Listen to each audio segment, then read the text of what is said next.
সকলকে স্বাগত জানাই মিশন মাধ্যমিক 2027-এর যে আমাদের লক্ষ্য তার বায়োলজির আরও একটা নতুন ক্লাসে।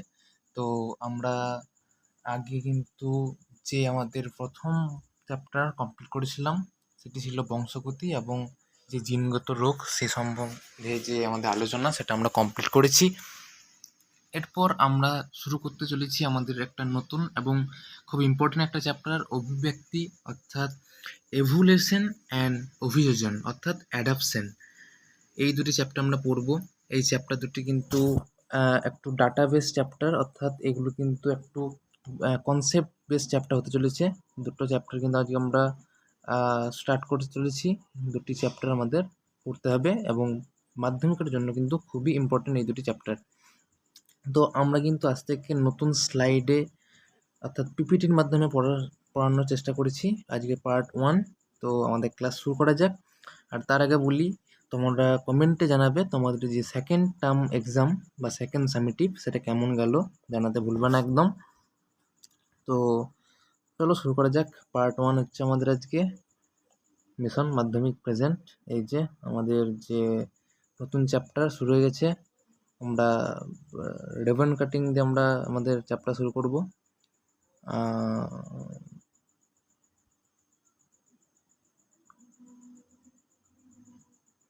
রিবন কাটিং হতে চলেছে আমাদের,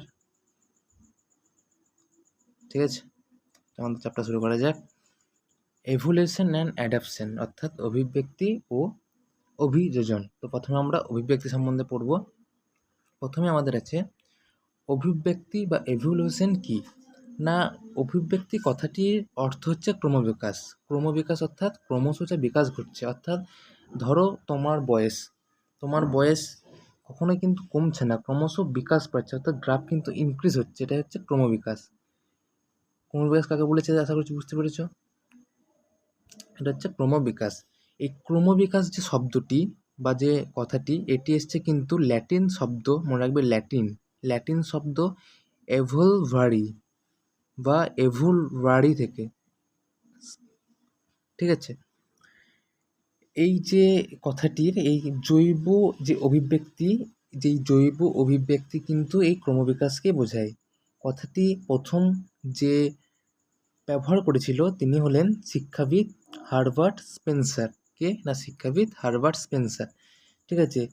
এনার মতে কি ছিল যে ইনি যে সংজ্ঞাটি দিয়েছিলেন সেই এভলিউশন বা জৈব অভিব্যক্তি বা জৈব বিবর্তনের, এখানে বিবর্তন বলতে কিন্তু অভিব্যক্তি কি না, যে মন্থর অর্থাৎ ধীর স্লো প্রসেস, মন্থর ও গতিশীল ধারাবাহিক। মন্থর এবং গতিশীল অর্থাৎ কি, যে ধীর অথচ গতিশীল অর্থাৎ ক্রমশ চলছে, ধারাবাহিক অর্থাৎ কন্টিনিউয়াস,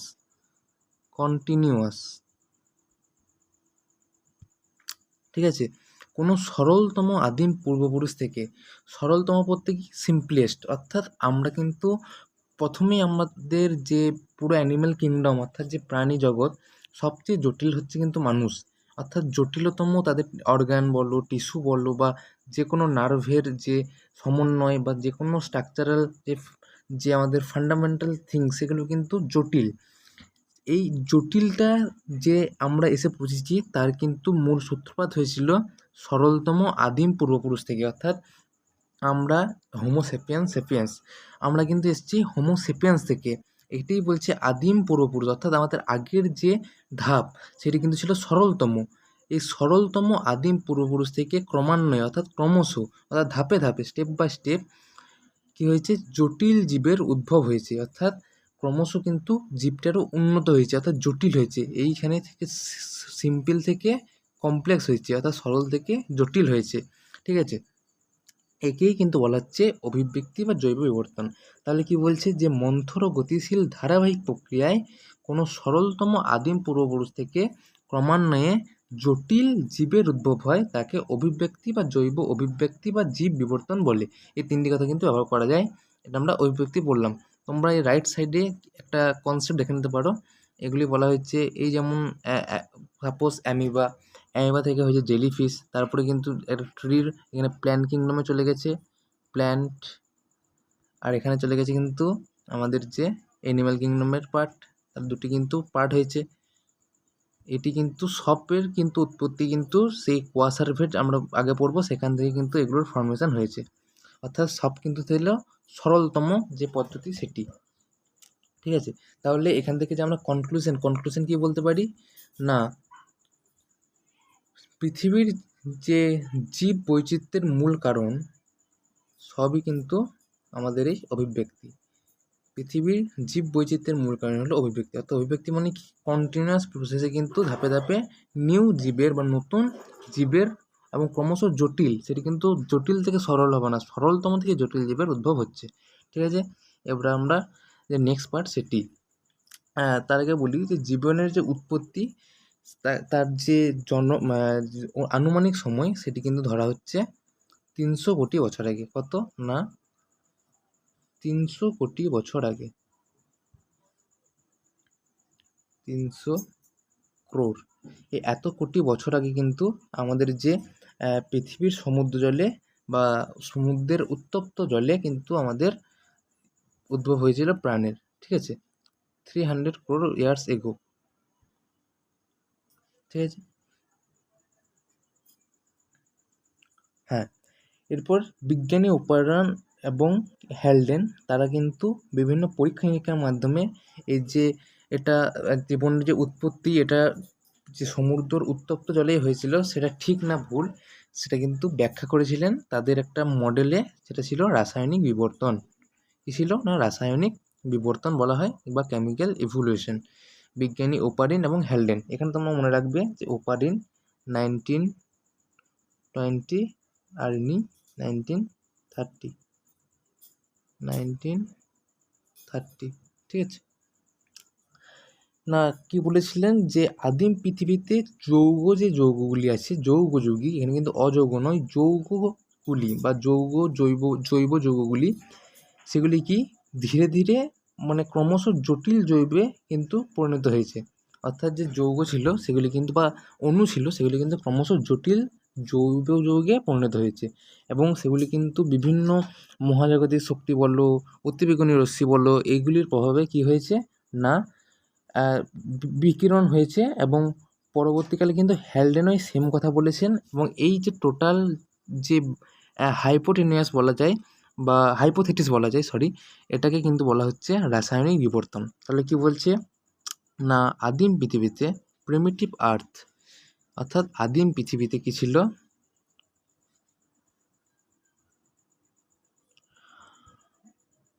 আদিম পৃথিবীতে উত্তপ্ত অবস্থা, অর্থাৎ এখানে কিন্তু হট ডাইলিউট স্যুপ, যেখানে কিন্তু অক্সিজেন অ্যাবসেন্ট, অক্সিজেন কিন্তু ছিল না, উত্তপ্ত অবস্থা, উষ্ণতা কত প্রায় 5000 থেকে 6000 ডিগ্রি সেলসিয়াস। ঠিক আছে, যেখানে মুক্ত অক্সিজেন ছিল না। তাহলে মুক্ত গ্যাস তখন কী ছিল না, অক্সিজেন ছাড়া আমাদের হাইড্রোজেন ছিল, নাইট্রোজেন ছিল, অ্যামোনিয়া ছিল এবং মিথেন ছিল। এই 4টা গ্যাসের প্রেজেন্ট তখন দেখা গেছে।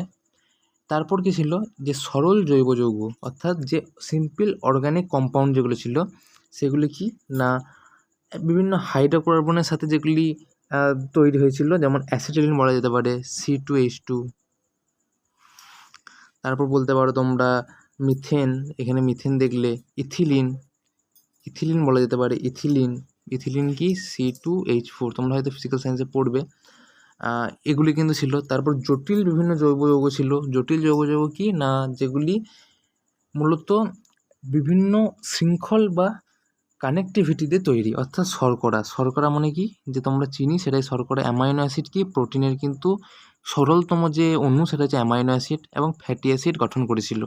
ঠিক আছে, এরপর কি ছিল, যে এই যে প্রত্যেকটা যে জৈব যৌগের মিশ্রণ করলাম আমরা, এটা 1 নাম্বার দিলাম, এখানে 2 নাম্বার, এটা 3 নাম্বার।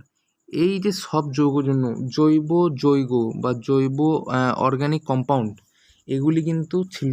এবং এছাড়াও ছিল বিভিন্ন পলিস্যাকারাইড ছিল, স্নেহ পদার্থ ছিল, এবং আরও অনেক কিছু, নিউক্লিওটাইড, অ্যামাইনো অ্যাসিড, এগুলি ছিল। এইগুলি কিন্তু যখন সমুদ্রের উত্তপ্ত জলে, অর্থাৎ সমুদ্রের হট ওয়াটার, এখানে বলছে হট ডাইলিউট সোপ, কেন না সমুদ্রের জলে তাদের কিন্তু মিক্স হয়েছিল। মিক্স হয়ে কী হয়েছিল, এই জৈব যৌগের মিশ্রণ ঘটেছিল। মিশ্রণ ঘটার ফলে কী হয়েছিল না, এই যে সমুদ্রের গরম জলে যে পৃথিবীতে প্রাণের প্রথম উপস্থিত লক্ষ্য করা গেছে। কেন গেছিল এটা পরে ব্যাখ্যা করা হবে। এই যে প্রত্যেকটা জৈব কম্পাউন্ড, প্রত্যেকটা যে কম্পাউন্ড দেখলে, অর্থাৎ যে মুক্ত গ্যাস, এরপর যে সরল জৈব যৌগ, এরপর যে জটিল জৈব যৌগ, এগুলি কিন্তু তিনটের যে মিক্স, এই তিনটের মিক্স কিন্তু এখানে সমুদ্রের জলে মিক্স হয়েছিল, জৈব যৌগের মিশ্রণ তৈরি হয়েছিল, যেটাকে কি বলা হচ্ছে হট ডাইলিউট সোপ। এটা কিন্তু ভিভিআই হট ডাইলিউট সোপ কাকে বলে, ঠিক আছে। বিজ্ঞানী ওপারিন এবং হ্যালডেন কিন্তু এই মতবাদের প্রবক্তা ছিলেন। ওকে, এবার আমরা নেক্সট পার্টে চলে যাব। নাকি প্রথম কোষ সৃষ্টি কোয়াসারভেট বনাম মাইক্রোস্ফিয়ার। এখানে কিন্তু দুটি আছে, কোয়াসারভেট আর রয়েছে তোমাদের যে মাইক্রোস্ফিয়ার সেটি। এখানে ওপারিন এবং ফক্সের মতবাদের ভিত্তিতে কিন্তু এটা ব্যাখ্যা করা হয়েছিল, ঠিক আছে। তো এখানে কি বলা হয়েছে, প্রথমেই ওপারিনের মতবাদ যে আমরা যে গরম যে সমুদ্রের হট ডাইলিউট সুপে এখানে একটা দ্বিস্তরীয় আবরণী, অর্থাৎ দুটো লেয়ার থাকবে, দ্বিস্তরীয় 2 লেয়ার। সেখানে 2 লেয়ার আবরণী বিশিষ্ট একটা যে লিপিড, প্রোটিন, কার্বোহাইড্রেট, শর্করা ইত্যাদি বিভিন্ন জৈব অণু দিয়ে তৈরি একটা কম্পাউন্ড বা আবরণীযুক্ত গঠনের একটা পদার্থ লক্ষিত হয়, যেখানে কী ছিল, প্রোটিন, কার্বোহাইড্রেট, লিপিড। এটাকে কিন্তু বলা হচ্ছে কোয়াসারভেট, ঠিক আছে। লিপিড, প্রোটিন, কার্বোহাইড্রেট দ্বারা দ্বিস্তরীয় আবরণযুক্ত গঠন, এটাকে বলছে কিন্তু কোয়াসারভেট, ঠিক আছে। অপরদিকে একটা অর্ধভেদ্য পর্দা, অর্ধভেদ্য পর্দা তোমরা কোথায় দেখতে পাবে না, পেঁয়াজের খোসার একটা পাতলা ছাল যদি তোমরা তুলে নাও, সাপোজ একটা পেঁয়াজের আছে, পেঁয়াজের বাল্ব, এটা কিন্তু পেঁয়াজ, ঠিক আছে। পেঁয়াজের বাল্বের একটা ছোট্ট খোসা যদি তুলে নাও, দেখবে তোমরা ট্রান্সপারেন্ট দেখতে পাবে, সেটা কিন্তু প্ল্যান্ট সেল। এটাই হচ্ছে অর্ধভেদ্য পর্দার কাজ করছে, ঠিক আছে। এই যে অর্ধভেদ্য পর্দা, সেই জাতীয় একটা জিনিস দেখতে পাওয়া যায় এখানে। কিন্তু যে বাইরের যে আবরণী সেটা ছিল হাইড্রোফিলিক হেড, অর্থাৎ হাইড্রোফিলিক। এখানে দুটো জিনিস মাথায় রাখতে হবে, হাইড্রোফিলিক ও হাইড্রোফোবিক। হাইড্রোফিলিক কাকে বলছে, এখানে হাইড্রো কথার অর্থ হচ্ছে জল, ওয়াটার, আর ফিলিক অর্থাৎ যে জলকে আকর্ষণ করছে, অর্থাৎ ওয়াটার থাকবে। আর হাইড্রোফোবিক, হাইড্রোফোবিক কাকে বলছে, ফোবিয়া, অর্থাৎ আমরা শুনেছি ফোবিয়া, জলাতঙ্ক, ডগ ফোবিয়া। ফোবিয়া অর্থাৎ ভয়, অর্থাৎ যেখানে যে ওয়াটার H2O, এটা ধরো H2O, এখানে কিন্তু অ্যাবসেন্ট থাকবে। তাহলে যেখানে প্রেজেন্ট থাকবে হাইড্রোফিলিক, যেখানে তোমার অ্যাবসেন্ট থাকবে হাইড্রোফোবিক, এবং ভিতরে কিন্তু প্রোটিনের লেয়ার থাকতো। তাহলে মাইক্রোস্ফিয়ার কি, অর্ধভেদ্য পর্দাবেষ্টিত প্রধানত প্রোটিনের গঠন। এবং এখানে যে বাইরের, অর্থাৎ মাইক্রোস্ফিয়ারের যে বাইরের যে দ্বিস্তরীয় পর্দা বা অর্ধভেদ্য পর্দা, সেটি ছিল হাইড্রোফিলিক হেড, অর্থাৎ হাইড্রোফিলিক পোল, যেখানে কিন্তু জলের যে টান বা জলের যে আকর্ষণ থাকবে, অর্থাৎ এর ভিতরটা কিন্তু হাইড্রোফোবিক হবে, মানে এখানে কিন্তু জল থাকবে না, এখানে কিন্তু ওয়াটার অ্যাবসেন্ট, এই বাইরে কিন্তু জল প্রেজেন্ট থাকবে। এটাকে বলা হচ্ছে ফক্সের মতবাদ অনুযায়ী মাইক্রোস্ফিয়ারের অর্ধভেদ্য গঠন। এবার এই যে দুটি দেখলাম আমরা, এই যে মুক্ত নিউক্লিওটাইড যুক্ত হয়ে পলিনিউক্লিওটাইড সৃষ্টি হয়েছে, যা নিউক্লিক অ্যাসিড গঠিত হয়েছিল। এই যে আমরা দুটি কোয়াসারভেট এবং মাইক্রোস্ফিয়ার দেখলাম, এইগুলি মিলে কিন্তু গঠিত হয়েছিল কি না, নিউক্লিক অ্যাসিডের আগের ভাব। এবং বিজ্ঞানীরা কিন্তু মনে করতেন যে প্রথমে আরএনএ প্রকৃতির অ্যাসিড সৃষ্টি হয়েছিল, এগুলি প্রোটিনবিহীন, ঠিক আছে। এবার এগুলির মধ্যে কোয়াসারভেট বা যে মাইক্রোস্ফিয়ার আমরা পড়লাম, তার সঙ্গে নগ্ন জিন, আরএনএকে কী বলা হচ্ছে, নগ্ন জিন। কেন বলা হচ্ছে আমি বলছি, যুক্ত হয়ে পৃথিবীর প্রথম আদিকোষ সৃষ্টি হয়েছিল। তাহলে পৃথিবীর যে প্রথম আদিকোষ সেটা কি না, প্রোটোসেল বা প্রোটোবায়ন্টও বলা যেতে পারে, প্রোটোসেল বা প্রোটোবায়ন্ট, ঠিক আছে, প্রোটোসেল বা প্রোটোবায়ন্ট। তাহলে কাকে বলছে, আমরা প্রথমে নগ্নজিনটা পড়বো, যে নগ্নজিন কাকে বলছে না,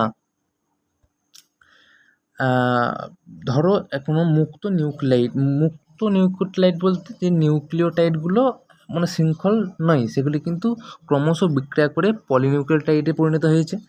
এরপর এই যে নিউক্লিক অ্যাসিড যে গঠিত হয়েছে সেগুলি কিন্তু প্রথমে আরএনএ যে প্রাকৃতিক সৃষ্টি সেগুলি হয়েছিল এবং সেগুলি ছিল প্রোটিনবিহীন, অর্থাৎ সেখানে কিন্তু প্রোটিন অ্যাবসেন্ট ছিল। এবার এই যে নিউক্লিয় পর্দা দ্বারা আবৃত এটা কিন্তু ছিল না, অর্থাৎ এদের কিন্তু নিউক্লিয় পর্দা অর্থাৎ বাইরে যে এখানে অর্ধবৃত্ত পর্দা বা দ্বিস্তরীয় আবরণ এগুলি কিন্তু নিউক্লিয় পর্দা অ্যাবসেন্ট। এই যে নিউক্লিয় পর্দা না থাকার জন্য এদের বাইরে কিন্তু কোনো লেয়ার ছিল না, অর্থাৎ এটা ছিল লেয়ার অ্যাবসেন্ট। তাই এদেরকে কী বলা হতো, নগ্ন জিন, এবং এদেরকে নাম দেওয়া হয়েছে আরএনএ। তাহলে আরএনএকে কী বলা হয়, নগ্ন জিন। এটা কিন্তু পরীক্ষার এমসিকিউ 1 নম্বর কোশ্চেন, আরএনএকে কী বলা হয়, নগ্ন জিন। ঠিক আছে, এবার আসছে প্রোটোসেল বা প্রোটোবায়ন। প্রোটোসেল বা প্রোটোবায়ন কাকে বলছে না, এই যে প্রোটিনগুলি এগুলি কিন্তু যে হট ডাইলুট স্যুপ আমরা দেখলাম সেগুলি থেকে আলাদা হয়ে একসঙ্গে জড়ো হয়েছিল, অর্থাৎ যে প্রোটিনগুলি সেগুলি কিন্তু এই যে প্রোটিন এগুলি কিন্তু যে হট ডাইলুট স্যুপের মিক্সচার ছিল জৈব যৌগের, সেগুলি থেকে কিন্তু পৃথক হয়েছিল। এবং পৃথক হয়ে কী হয়েছিল না, যে একসঙ্গে জড়ো হয়েছিল এবং একসঙ্গে জড়ো হয়ে কিন্তু একটা স্ট্রাকচার তৈরি করবে। সেই স্ট্রাকচারটা কীরকম ছিল না, কোলোয়েড জাতীয় স্ট্রাকচার,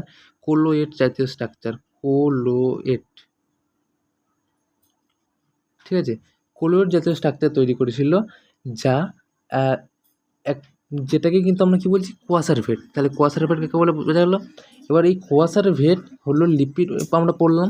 এরপর যে ওপারিন তিনি কিন্তু কী করেছিলেন না, কোয়াসার ভেট তৈরি করেছিলেন কত সালে না, ওপারিন 1920 খ্রিস্টাব্দে কিন্তু এই যে কোয়াসার ভেট তৈরি করেছিলেন। এই পার্টটা আমাদের ক্লিয়ার। এরপর কি হচ্ছে না, এই যে কোয়াসার ভেট এখান থেকে কিন্তু আদিকোষ সৃষ্টি হয়েছিল। তাহলে আদিকোষ কোথা থেকে সৃষ্টি হয়েছিল, কোয়াসার ভেট থেকে, এখানে আমরা কিন্তু পড়েছি। এরপর কি বলছে যে বিজ্ঞানী ফক্সের মতে প্রথম কোষ হচ্ছে কিন্তু মাইক্রোস্ফিয়ার। বিজ্ঞানী ফক্স কি বলেছে যে প্রথম কোষ কিন্তু মাইক্রোস্ফিয়ার, অর্থাৎ আদি কোষ কিন্তু মাইক্রোস্ফিয়ার। এবার মাইক্রোস্ফিয়ার কি, অর্ধবৃত্ত গঠিত পর্দা। তাহলে এবার কি বলছে, মানে সামারি, যে কোয়াসার ভেট বা মাইক্রোস্ফিয়ারের সঙ্গে এই যে কোয়াসার ভেট আমরা পড়লাম, এই যে মাইক্রোস্ফিয়ার পড়লাম, এদের সঙ্গে নিউক্লিক অ্যাসিড যুক্ত হলো। কি হলো না, এই দুটির সাথে কিন্তু নিউক্লিক অ্যাসিড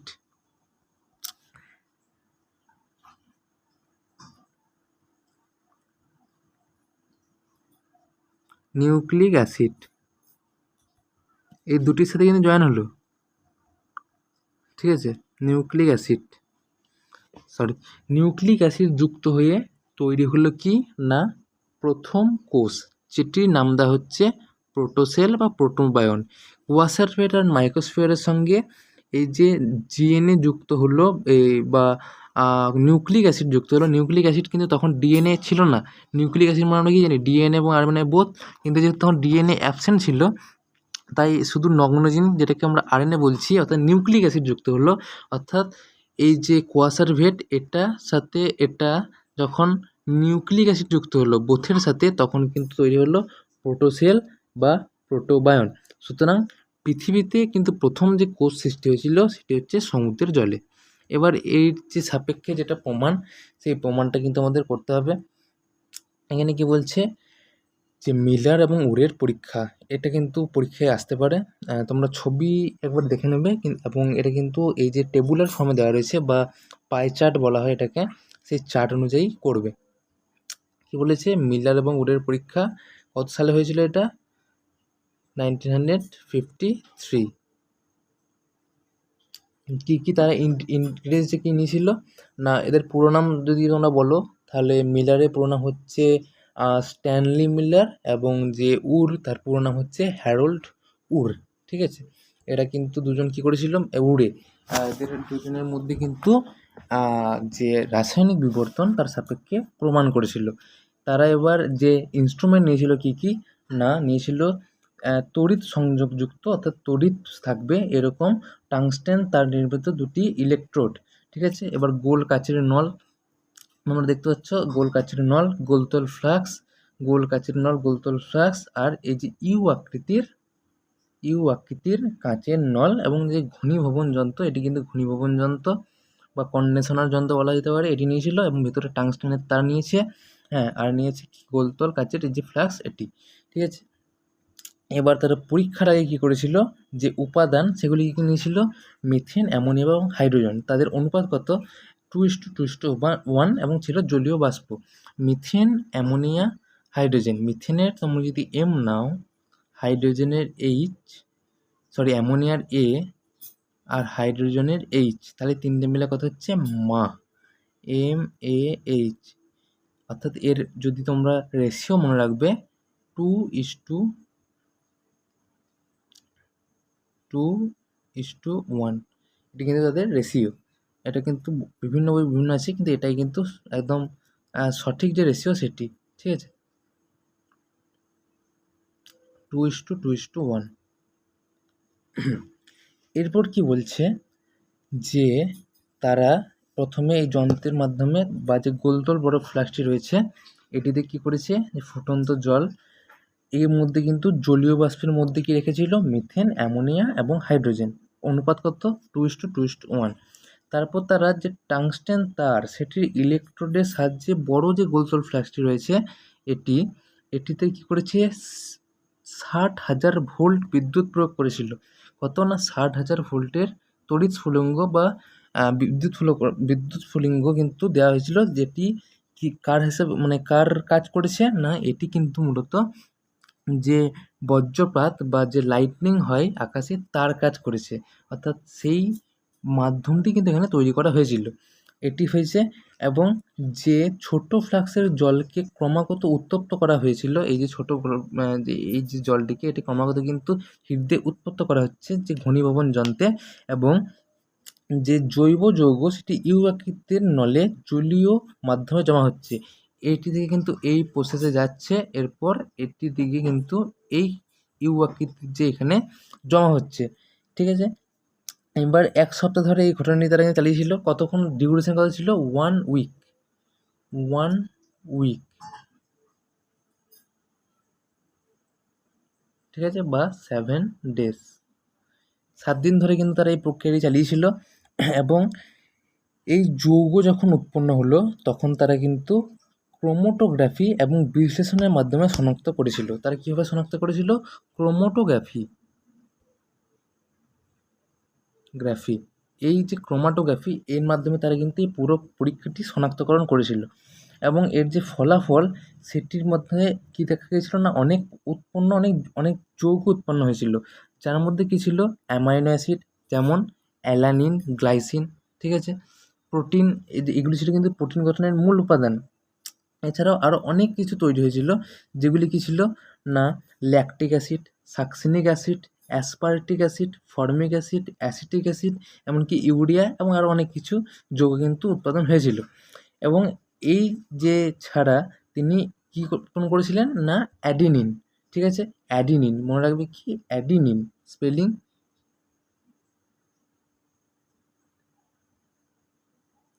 অ্যাডিনিন কিন্তু উৎপন্ন করেছিল, যা কী ছিল না, এই যে প্রাণ যে উৎপন্ন হয়েছে এটার প্রধান মানে উপাদান। তাহলে যে উৎপাদন হয়েছে তার প্রধান উপাদান কি, অ্যাডিনিন, ঠিক আছে। এরপর যে নেক্সট পার্ট সেটি, এইটা কি না, জৈব যে অভিব্যক্তির মুখ্য ঘটনাগুলি বা যে টাইম লাইনের এভলিউশন, সেটা কিন্তু পুরো একদম সুন্দর ফ্লোচার্ট হিসাবে দেওয়া আছে, তোমরা পড়তে সুবিধা হবে। আমরা আমাদের কিন্তু যে নেক্সট পার্ট, সেই নেক্সট পার্টটা চালু করতে চলেছি। কি আছে, যে যে এভলিউশন তার মুখ্য ঘটনাবলী। প্রথমে কী আছে না, প্রথমে এখানে দিয়েছে যে এককোষী জীবের উৎপন্ন হয়েছে সেটি। তো তার আগে আমাদের কিন্তু জানতে হবে একটা ছোট্ট জিনিস, যে আমাদের যে পৃথিবী কিন্তু প্রায় যে অ্যাপ্রক্স টাইম তোমরা ধরে নাও 450 কোটি বছর আগে, অর্থাৎ 450 ক্রোর, এত বছর আগে কিন্তু যে সূর্যের একটি অংশ থেকে পৃথিবীর সৃষ্টি হয়েছিল। এবং প্রাথমিক যে অবস্থা, সেই প্রাথমিক অবস্থায় পৃথিবীতে যে মূল গ্যাসগুলি, অর্থাৎ তখন কিন্তু অক্সিজেন ছিল না, তাছাড়া ছিল কিন্তু কার্বন, হাইড্রোজেন, নাইট্রোজেন, মিথেন, এগুলি কী ছিল না, আয়নীয় অবস্থায়, অর্থাৎ এগুলো কিন্তু ইলেকট্রন সম্বন্ধিত ছিল, ঠিক আছে। এবং যে পৃথিবীর যে আদি পরিবেশ সেটি ছিল বীজাণুধর্মী, VVI একটা পয়েন্ট, তোমরা যে পাঞ্চ লাইন বলো সেগুলি, কি না তখন যে গ্যাসগুলি ছিল কিন্তু আয়নীয় অর্থাৎ ইলেকট্রন সম্বন্ধিত, তাই পৃথিবীর অবস্থা ছিল বিজারণধর্মী। ঠিক আছে, বিজারণধর্মী ছিল। বিজারণধর্মী যখন ছিল তাহলে কি বলা হচ্ছে যে পরিবেশের মুক্ত পরিবেশ ছিল অনুপস্থিত, অর্থাৎ পরিবেশে কিন্তু কোনো অক্সিজেন মানে মুক্ত অক্সিজেন ছিল না। এরপর কি হয়েছে, একটি ছিল 450 কোটি বছর আগে, এরপর আসছে কিন্তু প্রথমে যে জীবের উৎপত্তি, এককোষী জীবের উৎপত্তি, সেটি কি না প্রায় 350 কোটি বছর আগে কি হয়েছে না যে গ্যাসগুলি ছিল সেগুলি রাসায়নিক বিবর্তন হয়েছে এবং প্রথমেই তৈরি হয়েছে এককোষী জীব। প্রথম এককোষী জীব কি না প্রোক্যারিওটিক জীব যেগুলিকে বলা হচ্ছে বা এককোষী জীব। এককোষী জীবের তৈরি হয়েছে প্রথম কি না 300 crore ইয়ার্স এগো, 300 কোটি বছর আগে সমুদ্রের যে তপ্ত তরল স্যুপ বা হট ডাইলিউট স্যুপ বললাম, সেখানে যে কুয়াশার ভেতরের কণাগুলি সেগুলি কিন্তু কোলয়েড আকৃতির হয়ে নিউক্লিক অ্যাসিড, নিউক্লিয় প্রোটিন এর কিন্তু একটা লেয়ার বা আবরণী তৈরি করেছিল, যা একটা এনজাইম বা উৎসেচক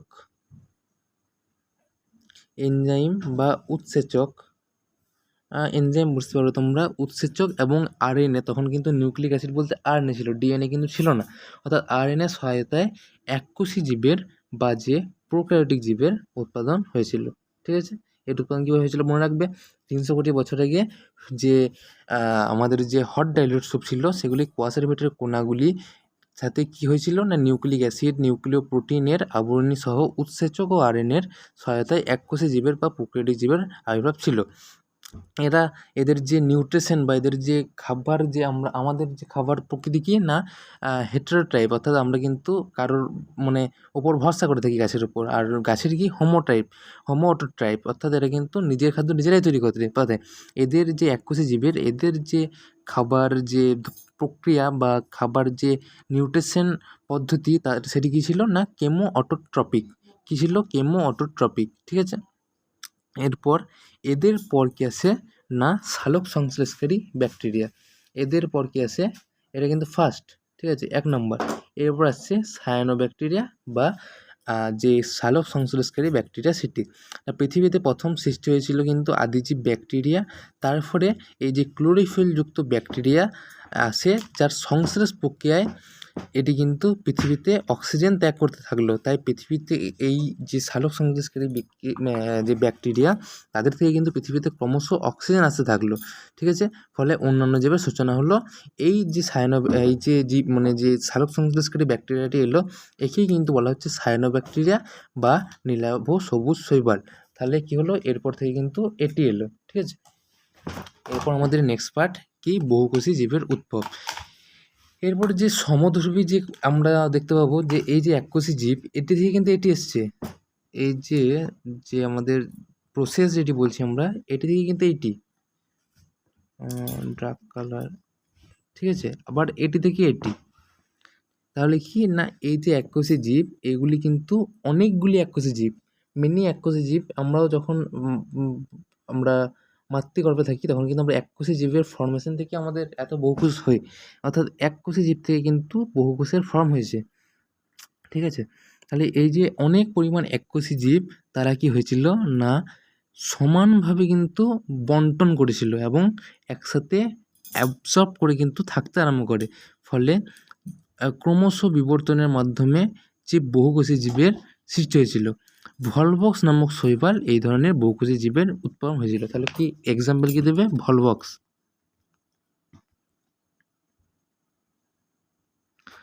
কি হয়েছিল না এই যে এককোষী জীব তারা কিন্তু একসঙ্গে থাকতে আরম্ভ করে এবং এই একসঙ্গে মিক্স হয়ে, অর্থাৎ একসঙ্গে থাকতে থাকতে বহুকোষী যে জনন, সেই জননের মাধ্যমে কিন্তু বহুকোষী জীবের উৎপত্তি হয়েছিল। এবার কি হবে না যে অমেরুদণ্ডী থেকে মাছের মতো মেরুদণ্ডী প্রাণীর বিবর্তন। ঠিক আছে, তাহলে এই যে বহুকোষী জীব এটা থেকে কিন্তু হয়েছে যে মাছের মতো যে প্রাণী তার বিবর্তন। না এদের কিন্তু কি ছিল নোটোকট অ্যাবসেন্ট, মানে অমেরুদণ্ডী কাকে বলা হয়? নোটোকট অ্যাবসেন্ট, নাপকট কিন্তু নয়, নোটোকট এবং নাপকট দুটো কিন্তু আলাদা জিনিস। ঠিক আছে, নোটোকট কীভাবে অ্যাবসেন্ট হলো না এই যে বহুকোষী অমেরুদণ্ডী প্রাণী থেকে এই যে আমরা দেখলাম ভলভক্স, এই টাইপ থেকে কিন্তু ক্রমশ বিবর্তনের মাধ্যমে হলো অমেরুদণ্ডী থেকে মাছেদের মতো মেরুদণ্ডী প্রাণীর বিবর্তন। ঠিক আছে, এরপর নেক্সট পার্ট, না এই যে পৃথিবীতে নতুন বসবাসের যে উদ্ভব সেটি হলো, অর্থাৎ বিভিন্ন যে আমরা বলতে পারি ডাইভার্সিটি, সেটি কিন্তু পৃথক হতে থাকলো। বিভিন্ন জলজ শ্যাওলার জল থেকে ডাঙায় বিস্তার লাভ করতে থাকলো। এরপর আস্তে আস্তে কিন্তু যে সমুদ্রের টেন্ডেন্সি সেটা কমে যেতে লাগলো, এবং যে শৈবাল জাতীয় উদ্ভিদ যারা ডাঙায় উদ্ভিদ, মস, ফার্ন, ব্যক্তবীজী উদ্ভিদ অর্থাৎ মস, ফার্ন, টেরিডোফাইটস, তারপর অ্যাঞ্জিওস্পার্ম, জিমনোস্পার্ম, তোমরা হয়তো শুনবে। এই যে ধাপে ধাপে যে প্ল্যান্ট কিংডমে তোমরা পড়বে, এটা কিন্তু ক্রমশ শুরু হতে থাকলো। এর স্টেপ কী ছিল, না সবের শুরু কিন্তু হয়েছে যে বহুকোষী জীব সেটার থেকে। বহুকোষী জীবের স্টার বা কথা হয়েছে এককোষী জীবের থেকে। ঠিক আছে, এটা ক্লিয়ার। এইবার এই যে আমরা পড়লাম এখনই এই পার্টটা, যে ডাঙ্গার উদ্ভিদের বিবর্তন, শ্যাওলা, মস, ফার্ন, সপুষ্পক। এবার এইখান থেকে কিন্তু এই যে পার্ট, এই পার্টটা থেকে কিন্তু ফাইনাল পার্ট কি, না উভচর অর্থাৎ অ্যাম্ফিবিয়ান, সরীসৃপ, রেপটাইল, স্তন্যপায়ী, ম্যামেলস এবং মানুষ অর্থাৎ আমরা হোমোসেপিয়ান্স সেপিয়ান্স কিন্তু উদ্ভব হয়েছে। না উভচর প্রাণী থেকে প্রথমে কী হয়েছে, না পৃথিবীতে যখন এই যে গাছগুলি সৃষ্টি হচ্ছে, এদের থেকে কিন্তু ক্রমশ অ্যানিম্যালের সৃষ্টি হয়েছে। কী হয়েছে, না পরিবেশ যখন পরিবর্তন হতে থাকে, ক্রমশ বিবর্তন হতে থাকে, তখন কি হয়েছে, না উভচর প্রাণী, প্রথমে ব্যাঙের মতো উভচর প্রাণীর কিন্তু উদ্ভব হয়। এরা ডাঙায় এসে কিন্তু তাদের শ্বাসকার্য চালাতে আরম্ভ করে বিভিন্ন ফুসফুস, ফুলকা ইত্যাদির সাহায্যে, এবং এরপর কিন্তু এই যে উভচর প্রাণী তাদের থেকে ক্রমশ আর মানে ক্রমাগতভাবে অর্থাৎ স্টেপ বাই স্টেপ উভচর, তার চেয়ে একটু উন্নত সরীসৃপ, তার চেয়ে একটু উন্নত স্তন্যপায়ী, তার চেয়ে একটু উন্নত পক্ষী, তার চেয়ে একটু উন্নত স্তন্যপায়ী, এভাবে কিন্তু ক্রমে ক্রমে বিস্তার লাভ করেছে। এবার কালক্রমে অভিব্যক্তি এবং অভিযোজনের মাধ্যমে কিন্তু মানুষের উদ্ভব হয়েছে। তাহলে এটা তোমরা পরে পড়বে, প্রথমে ধাপটা জেনে নাও। প্রথমে উভচর এসছে, মানে যদি আমরা প্ল্যান্ট কিংডমের ভাগ করি, প্রথমে উভচর, তারপরে সরীসৃপ, তারপর স্তন্যপায়ী, তারপর কিন্তু প্রথমে উভচর, তারপর সরীসৃপ, তারপর পক্ষী, তারপরে স্তন্যপায়ী, তারপরে কিন্তু এসছে at the end of the day মানুষ। একটা কথা মনে রাখবে, বিবর্তনের ধারা কিন্তু কখনোই থামবে না, অর্থাৎ মানুষের মধ্যে যে বিবর্তন সেটা এখনও কিন্তু চলমান। প্রায় দেখা গেছে 500 কোটি বছর পরে কিন্তু মানুষের যে আমাদের যে আকার সেটা কিন্তু চেঞ্জ হতে পারে, অর্থাৎ বিবর্তন কিন্তু এখনও ক্রমাগত চলছে। ঠিক আছে, এবার যে বিবর্তন কীভাবে ঘটছে বা কী সেটা জানার আগে আমরা আগে দেখে এবারে আবার সামারি সেটা দেখে নেব। না বিবর্তনের যে অভিব্যক্তি পড়লাম আমরা, অভিব্যক্তির মুক্ত যে ঘটনা সেটা কি, পৃথিবীতে যে মানে অসীম ডাইভার্সিটি রয়েছে, তার তোমরা সবাই জানো যে 3 ভাগ জল 1 ভাগ স্থল। তাহলে মানে স্বাভাবিকভাবে বলতে পারি কি, না মিলার এবং উরের যে পরীক্ষা সেটা থেকে কিন্তু আমরা বলতে পেরেছি যে প্রাণের যে সৃষ্টি, যেহেতু আমাদের পৃথিবীতে জল বেশি 3 ভাগ, তাই কিন্তু যে প্রথম জীবের উৎপত্তি জলেই হয়েছিল। তাহলে জলজ বাস্তুতন্ত্র থেকে কিন্তু জীববৈচিত্র্যের স্থলভাগের জীববৈচিত্র্যমূলক তুলনায় কিন্তু বহুগুণ বেশি, অর্থাৎ জলের যে ডাইভার্সিটি সেটা কিন্তু যে আমাদের ডাঙার বা আমাদের টেরেস্ট্রিয়াল যে ডাইভার্সিটি সেটার থেকে কিন্তু অনেক বেশি। ঠিক আছে, এবার অভিব্যক্তির ফলে কিন্তু যে স্থলবাসী বা যে যারা স্থলে থাকে তাদের কিন্তু ক্রমশ আবির্ভাব ঘটেছে, এবং যে অজৈব পদার্থ থেকে প্রথমে সরল, তারপর জটিল, তারপর জৈব, বিভিন্ন ক্রমাগত একত্রিত হতে কিন্তু ক্রমশ সালোকসংশ্লেষকারী ব্যাকটেরিয়া দ্বারা বীজাণুধর্মী হয়ে বায়ুমণ্ডলে কিন্তু অক্সিজেন গ্যাস মানে যুক্ত করেছিল আর কি। পৃথিবীতে প্রথমে অক্সিজেনহীন ছিল, তারা কিন্তু ক্রমশ অক্সিজেন প্রদান করেছিল। এইভাবে অভিব্যক্তির ফলে কিন্তু বায়ুজীবী যে জীবদের তাদের কিন্তু উৎপত্তি হতে থাকে, অর্থাৎ যাদের কিন্তু অক্সিজেন প্রয়োজন হয় তাদের অক্সিজেনের যোগানকারীর যে প্রথম ধাপ সেটি ছিল সায়ানোব্যাকটেরিয়া থেকে প্রদানকারী অক্সিজেন। এরপর পরিবেশের সাম্যাবস্থা বজায় রাখার জন্য অভিব্যক্তির পথে প্রকৃতিতে বিভিন্ন প্রধান জীবগোষ্ঠীর আবির্ভাব ঘটেছিল, মূলত যে উদ্ভিদ যে আমরা প্ল্যান্ট কিংডম বলছি, তার প্রাকৃতিক সম্পদ সৃষ্টি করে প্রাণীগোষ্ঠী সেই সম্পদ খেয়ে কিন্তু ক্রমত আবির্ভাব হতে থাকে, এবং এর ফলে যে অণুজীব তাদের বিয়োজকের ভূমিকা পালন করেছিল, এবং বিভিন্ন মৌলগুলি চক্রাকারে ঘোরার মাধ্যমে তাই কিন্তু বিভিন্ন জৈব যৌগ অণুর সৃষ্টি করেছিল। ঠিক আছে, এটা কিন্তু যে আমরা পড়লাম যে বিবর্তনের ধারা বা জীব কী করে সৃষ্টি হয়েছিল, অভিব্যক্তির যে মুখ্য ঘটনাগুলি, এই পার্টটা কিন্তু আমাদের শেষ হলো। এবারে বিবর্তন যে ঘটছে, কীভাবে ঘটছে, এই দুটি কিন্তু ভিন্ন একদম মতবাদ রয়েছে। দুজনেই কিন্তু এই মতবাদ ব্যাখ্যা করেন। প্রথমজন হলেন আমাদের যে ব্যাপটিস্ট ল্যামার্ক। তিনি তার যে মতবাদ সেটি কিন্তু ল্যামার্কবাদ নামে প্রতিষ্ঠিত ছিলেন। তিনি তার যে বই, তার ফেমাস একটা বই ফিলোজফি জুওলজিক কি না ফিলোজফিক জুওলজিক, ঠিক আছে। এই যে বই, কত সালটা মনে রাখবে, এবং বইয়ের নাম অবশ্যই মনে রাখবে, যা ব্যাপটিস্ট ল্যামার্ক ফিলোজফিক জুওলজি ইন 1809, ঠিক আছে। আর চার্লস ডারউইন তার সঙ্গেই, চার্লস ডারউইন কত সালে না 1859 সালে তার বিখ্যাত বই, যেটাকে ডারউইনবাদ বলা হচ্ছে, on the origin of the species by means of natural selection. এখানে তোমরা শর্টে বলতে পারো on the origin of species, কিন্তু আমরা যারা ওবিডিয়েন্ট স্টুডেন্ট বা যারা একটু ভালো রেজাল্টের জন্য পড়ছো আর কি, তাদেরকে বলবো পুরো নামটাই মনে রাখবে, নাকি on the origin of species by means of natural selection. এই পুরো নামটা কিন্তু মনে রাখবে, এটা কিন্তু দুজনের বইয়ের নাম। প্রথমে আমরা যে ল্যামার্ক সম্বন্ধে যেটা, সেই ল্যামার্কবাদের ধারণা কিন্তু ক্লিয়ার করব, ঠিক আছে। ল্যামার্কের কিন্তু মোট যে প্রতিপাদ্য বিষয় বা যে তিনি যে থিওরি দিয়েছিলেন, যেটার উপর ভিত্তি করে আমরা প্রমাণ করছি, সেটার সংখ্যাগত 4টে। প্রথমে কি না পরিবেশের প্রভাব। পরিবেশের প্রভাবে তিনি কি বলেছেন না, প্রথমে কিন্তু পরিবেশের প্রভাবে কি বলছে না, ল্যামার্ক কিন্তু তিনি কিন্তু নিজের অবজারভেশন বা ভিজুয়ালাইজেশন থেকে কি বলেছিলেন না, জীবদেহের গঠনগত এবং পরিবর্তনে যে জীব তার পরিবর্তন, যে গঠনগত পরিবর্তন, তার মূল প্রভাবই হচ্ছে কিন্তু পরিবেশের প্রভাব। জীবের যে স্বভাব এবং দৈহিক পরিবর্তন ঘটে, এটি কিন্তু মূলত পরিবেশের পরিবর্তনের যে জীবের প্রভাব সেটিতে দেখা যায়, ঠিক আছে। পরিবেশের পরিবর্তন ঘটলে কিন্তু জীবের স্বভাব ও দেহের পরিবর্তন ঘটে, এবং পরিবেশের পরিবর্তন বলতে মাটি, খাদ্য, তাপমাত্রা ইত্যাদির কিন্তু প্রভাব ফেলে, এবং সেই কারণেই প্রাণীরা এক স্থান থেকে অন্য স্থানে অভিযান করে। এইভাবে কিন্তু যে বিবর্তন তার সূত্রপাত হয়েছে।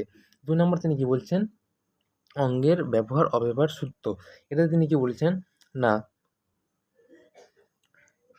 ক্রমাগত ব্যবহৃত অঙ্গ সবল এবং সুগঠিত হয়, এবং অব্যাহত অঙ্গ দুর্বল ও কালক্রমে অবলুপ্ত হয়। এটা তোমরা উদাহরণ দিয়ে দেখতে পাবে। কি বলছে না, তোমরা দেখবে যে আমাদের যে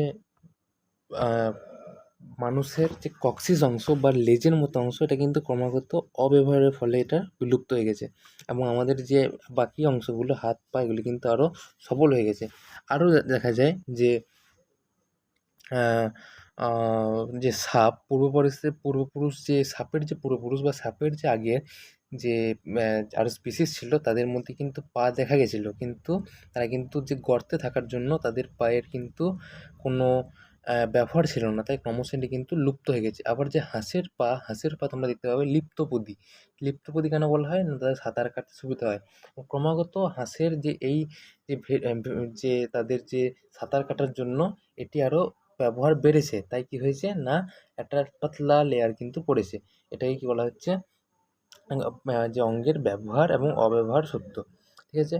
এরপর কিন্তু বলা হচ্ছে অর্জিত বৈশিষ্ট্যের বংশানুসরণ। অর্জিত বৈশিষ্ট্যের বংশানুসরণ কি বলতে কি বলা হচ্ছে, যে পরিবেশের প্রভাব কিন্তু জীবের জীবনকালে যেসব বৈশিষ্ট্য অর্জিত হতে পারে, তা কিন্তু পরবর্তী প্রজন্মের জীবে সঞ্চারিত হয়। অর্থাৎ ধরো কোনো একটা জিনিস তুমি অ্যাবজর্ব করলে, সেটা তুমি তার পরের যে তোমার জেনারেশন সেটাকে প্রদান করলে, এটাই হচ্ছে অর্জিত বৈশিষ্ট্যের বংশানুসরণ। অর্থাৎ কালক্রমে একটা থেকে অন্য বংশে কিন্তু চলে যাচ্ছে। জীবদ্দশায় অর্জিত যে বৈশিষ্ট্যগুলি পরবর্তী প্রজন্মে সঞ্চারিত হয়, অর্থাৎ এই ডিএনএ তুমি অ্যাবজর্ব করলে, এটা তুমি তোমার পরবর্তী জেনারেশনকে দিয়ে দিলে। এর ফলে কী হয় না, যে পরবর্তী জীবের একটা বড় মাত্রার পরিবর্তন দেখা যায় এবং প্রজন্মের জন্ম হতে কালক্রমে এটি একটি মানে স্থায়ী একটা নতুন বৈশিষ্ট্যে কিন্তু সংযোজন হতে থাকে। এটা তুমি দেখতে পাবে মূলত কালক্রমে, অর্থাৎ একটা লং টাইম প্রসেসের মাধ্যমে হয়ে থাকে। আর অ্যাট দি এন্ড এবং 4 নম্বর যে থিওরি, সেটা কি বলছে, নতুন প্রজাতির উৎপত্তি, অর্থাৎ অরিজিন অফ নিউ স্পিসিস। অর্জিত বংশিষ্টের ক্রমাগত সঞ্চারণের ফলে নতুন প্রজন্মের জন্ম, যে প্রজাতির, সেটি জন্ম হয়। অর্থাৎ এই যে আমরা অর্জিত একটা নতুন বংশানুসরণ পেলাম, অর্থাৎ একটা নতুন বৈশিষ্ট্য পেলাম, এর ফলে যখন যে বৈশিষ্ট্যগুলি সেগুলি আরও বেশি হয়, তখন কিন্তু একটা নতুন যে প্রজাতির উৎপত্তি হয়ে থাকে। ঠিক আছে? একটা নতুন প্রজাতির উৎপন্ন হয়। তাহলে এভাবে কিন্তু একটা বিবর্তনের ধারা থাকে। ঠিক আছে? এবার ল্যামার্কবাদের যে উদাহরণস্বরূপ তার কিন্তু ত্রুটি রয়েছে। ঠিক আছে? না কি বলা হয়েছে না, কয়েকটা উদাহরণ প্রথমে আমরা দেখে নিই। ল্যামার্কবাদের কয়েকটা উদাহরণ। ধরো স্থলচর পাখি, তারা কিন্তু খাদ্যের খোঁজে জলে যাওয়ার পর ক্রমাগত সাঁতার কাটার ফলে যে হাঁস, তার কিন্তু যে পায়ের যে মাঝে একটা পাতলা চামড়া অ্যাড হয়েছে এবং লিপ্তপ্রায় বলা হয়েছে। আবার কি না, জিরাফের কিন্তু খর্ব গলাযুক্ত জিরাফ, তাদের কিন্তু গাছের ডালপাতা খাওয়ার অসুবিধা হতো। তারা ক্রমাগত সেই গাছের পাতা খাওয়ার জন্য চেষ্টায় তাদের কিন্তু গলা ক্রমাগত লম্বা হয়ে গেছে। ঠিক আছে? আবার কি যে সাপের পূর্বপুরুষদের, এই যে দেখতে পাচ্ছ তোমরা সাপের পূর্বপুরুষদের কিন্তু পা ছিল এবং ক্রমাগত অব্যবহারের ফলে কিন্তু অবলুপ্তির পথে। তাহলে তোমাদের যদি এক্সামে বলে যে অব্যবহারের ফলে বিলুপ্ত হয়ে যাওয়া একটা অঙ্গ, তাহলে সাপের পা বলতে পারো তোমরা। আর ব্যবহারের ফলে হাঁস বলা যেতে পারে, জিরাফ বলা যেতে পারে। ঠিক আছে? আর একটা উদাহরণ কি না, উট পাখির পূর্বপুরুষ কিন্তু ডানা সক্রিয় ছিল, কিন্তু আকাশে উড়তেও পারতো, কিন্তু তার সেই ডানা কিন্তু তার অব্যবহারের ফলে কী করেছে না, বিলুপ্ত হয়ে গেছে। এবার যে ল্যামার্কবাদ, সেই ল্যামার্কবাদের ত্রুটি। ঠিক আছে? ল্যামার্কবাদের ত্রুটি আমরা পড়বো, তারপরে কিন্তু ডারউইনবাদ পড়বো। এরপর আমাদের আজকে আছে যে মূল যে সারাংশ, সেটুকুই। অর্থাৎ ক্রমশ আমরা শেষের দিকে কিন্তু চলে এসেছি বলা যেতে পারে, আর কিছুটা একটা পার্ট লাগবে।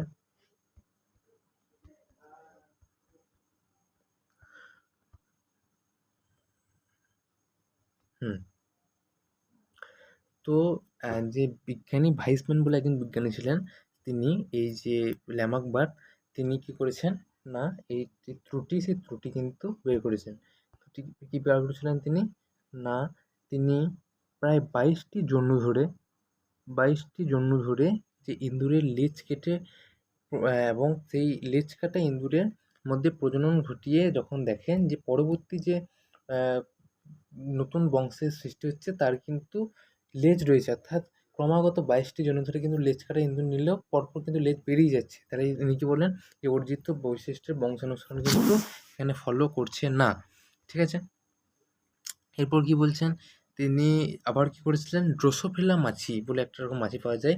ড্রোসোফিলা মাছি, সেই মাছটিকে 60 জনু ধরে, 60 জনু অন্ধকার ঘরে কিন্তু জন্মগ্রহণ করেছিলেন, এবং তারপরে তিনি দেখতে পান যে কোনো মাছিই কিন্তু অন্ধ হয়ে জন্মায়নি। তাহলে কি, এটিও কিন্তু যে অর্জিত বংশের বৈশিষ্ট্য স্মরণ বা অঙ্গের অব্যবহার সূত্র, তারা কিন্তু যেহেতু অন্ধকার ঘরে জন্মেছে, তাই চোখের কোনো কাজ নেই, তাই তাদের অন্ধ হয়ে যাওয়ার কথা, কিন্তু সেটি কিন্তু হয়নি। ঠিক আছে? তাই ল্যামার্কের ত্রুটি বলা হচ্ছে না, যে অর্জিত গুণাবলী কিন্তু বংশ পরম্পরায় সঞ্চালনের পক্ষে পরীক্ষাটি যথেষ্ট মানে প্রমাণ কিন্তু দিতে পারেনি। আর কি, যে জিরাফের গলা যেটি হয়েছে, সেই যে জিরাফের গলা ক্রমশ বড় হয়েছে, এটি কিন্তু উদ্ভিদের ক্ষেত্রেও দেখা যেতে পারতো, কারণ উদ্ভিদরা গাছে যে সূর্যের যে ক্লোরোফিল তোমরা জানো, সেটির জন্য কিন্তু আরও লম্বা হওয়া যেতে পারতো। এই দুটি কিন্তু তাদের ত্রুটি বলা যেতে পারে। আর এই যে ত্রুটির ভিত্তিতে শুরু হয়েছিল মানে বিভিন্ন বিজ্ঞানীরা, অর্থাৎ ল্যামার্কের শিষ্যরা কী করেছিল না, নয়া ল্যামার্কবাদ কিন্তু প্রদান করেছিল, নয়া ল্যামার্কবাদ। ঠিক আছে? এই কয়টি বিজ্ঞানীর নাম কি? স্পেন্সার, কোপ, পাকার্ড। তারা কিন্তু এইসব বিশ্লেষণ বা বিভিন্ন ত্রুটি এবং তাদের কিন্তু আরও বিশ্লেষণ ডিপ অ্যানালিসিস করে নতুন ল্যামার্কবার দিয়েছিল। তিনি কি বলেছিলেন না, বিজ্ঞানের আলোকে যে ল্যামার্কবাদের ত্রুটিগুলি দূর করে যে ল্যামার্কবাদ দিয়েছিলেন, এবং এই রূপান্তরিত মতবাদ হলো কিন্তু নয়া ল্যামার্কবাদ।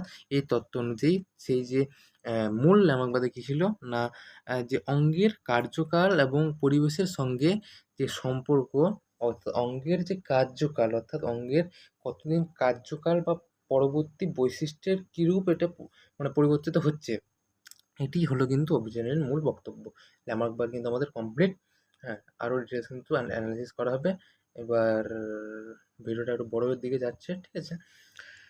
যে ডারউইনের পর্ব, এটা আমরা নেক্সট দিন শুরু করব।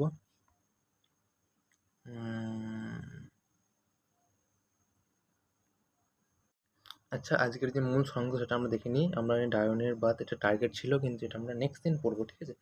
মূল সংজ্ঞা কি বলা হচ্ছে না, আদিম পৃথিবীতে অজৈব উপাদান থেকে রাসায়নিক বিবর্তনের মাধ্যমে জীবনের সূত্রপাত ঘটে। ওপারিন এবং হ্যালডেন বলেছিল। তারপর অভিব্যক্তি একটি মন্থর ও নিরবচ্ছিন্ন প্রক্রিয়া, মন্থর অথচ গতিশীল প্রক্রিয়া, যা কিন্তু সরল জীবকে অর্থাৎ সরল থেকে সরল টু জটিল জীবে রূপান্তরিত করে। আর ডারউইনবাদ এটা আজকে পড়বো না, এটা পরের দিন হবে আমাদের। লামার্কের অর্জিত গুণের বংশানুসরণ কি তত্ত্বটি আধুনিক বিজ্ঞানে ভ্রান্ত প্রমাণিত হয়েছে। কারণ কি না, মূলমন্ত্র আমাদের কি বলা হয়েছে যে ল্যামার্কবাদের যে মূলমন্ত্র নয়া ল্যামার্কবাদ, যে নয়া ল্যামার্কবাদ সেটি আমাদের কি বলেছে না, যে আমাদের তোমার কি না, যে জীবের অঙ্গের যে কার্যকাল অর্থাৎ কতক্ষণ কাজ করছে বা পরবর্তী বৈশিষ্ট্যে কীরূপ এটি পরিবর্তিত হচ্ছে, এটি কিন্তু নয়া যে অভিযোজন তার কিন্তু মূল মন্ত্র, ঠিক আছে। আশা করছি আমার যে আজকের এক্সপ্লেনেশন বা ভিডিও কিন্তু ভালো লেগেছে। থ্যাংক ইউ সবাইকে থাকার জন্য, সাপোর্ট দেওয়ার জন্য। আগের সাজেশন ভিডিওতে ভালোই সাপোর্ট এসছে, এভাবে এগিয়ে যেতে হবে mission Madhyamik. Thank you to all. তো দেখা হচ্ছে পরের ভিডিওতে, খুব তাড়াতাড়ি আসছি। সবাই রিভাইজ করে আসবে এবং কমেন্ট করতে ভুলবে না। কমেন্ট করলে কিন্তু একটা মোটিভেশন কাজ করে। আমাদের কিন্তু একটা ফ্রেন্ডস গ্রুপ, প্রথমেই সবাই মনে রাখবে। Okay, keep learning, keep going, ঠিক আছে। Thank you, bye, thank you.